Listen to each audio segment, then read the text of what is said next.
Drinking water is great, being hydrated is great, but if you're drinking lots of plastic bottled water, you may be getting more than you asked for. Hi everyone, my name is James Marin. I'm a holistic registered dietitian, environmental nutritionist, author, speaker, and diabetes expert. Welcome back if you watched some of my previous videos. Thanks for clicking if you're new. Today we're going to be talking about bottled water and what you should know about bottled water and what most people don't think about when they drink bottled water. So as you know, you're drinking a bottled water, right? And it's made out of plastic, right? You're seeing a lot more BPA-free plastic water bottles, but many are not. And what you don't know is that when plastic is heated, or when plastic is in a temperature other than, roughly a homeostatic temperature that we like in the 70s, 60s are okay, but when it goes in the 80s, 90s, 100s, and plus, okay, plastic is more likely to leach these toxic chemicals into the water. So you may be thinking, well, I buy my water at the supermarket, the temperature's cool, they have air conditioning, it's great, it doesn't get 100+ degrees in the supermarket. Well, you have to understand that that water has not just been sitting in the supermarket the whole time, right? Bottled water is bottled wherever they get the water source, then it's transported into trucks. It may go on these large freight carriers or be housed in a warehouse. Do you really think the warehouse has air conditioning for the bottled water where it's housed? For the most part, no. So depending the time of year or where this is, the water and the bottled water can be exposed to high temperatures. On top of that, if you yourself are buying the bottled water and you leave it in your car, or it gets hot somewhere in your house, or again in the car it could reach 100+ degrees easily on a hot day, then you're more likely to get these chemicals to leach in your water.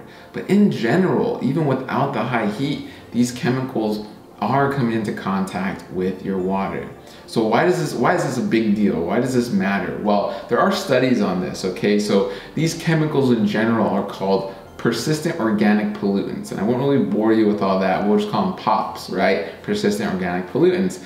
And so what we know is a lot of these POPs are endocrine disruptors. And for you, someone who's pre-diabetic, type 2 or type 1, or have gestational diabetes, you're more susceptible to these POPs because diabetes is an endocrine disease. It's a part of pancreas, is part of the endocrine system. Body fat is a big player in the endocrine system, right? Many of you have thyroid conditions, which is part of the endocrine system, okay? Your blood is compromised, blood is vital to the whole body, especially the endocrine system. So when you come in contact with these POPs, which will come, a huge source is plastic, okay? You are increasing your chances of either worsening your diabetes or further complicating your diabetes, okay? That's what a huge sum of studies are showing, okay? More studies are looking into POPs,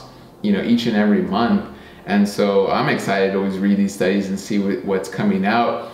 But what we know is BPA is huge. You may have heard of that, but there are hundreds of other chemicals like BPA.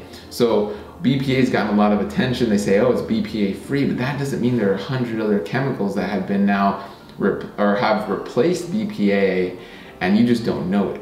Okay, so it's good to stay away from plastic in general. Another incentive is if you have a family of 4 and you're buying plastic water bottles each and every month or each and every day, you're relying on plastic water bottles to drink, then on average you're spending about $300 to $400 a year on plastic water bottles, okay? You can easily buy a reverse osmosis filter for your kitchen sink, which would give you amazing, purified reverse osmosis drinking water, and you can then fill up your reusable stainless steel or glass water bottles for a fraction of that cost, right? Usually that'll cost you about $200. So within a year, you can pay for a brand new filter and some water bottles for you and your family and save $100 to $200 depending, right? So it's looking at it a different way. I challenge you to broaden your perspective, think about these environmental toxins and think about ways you can avoid them and save money at the same time.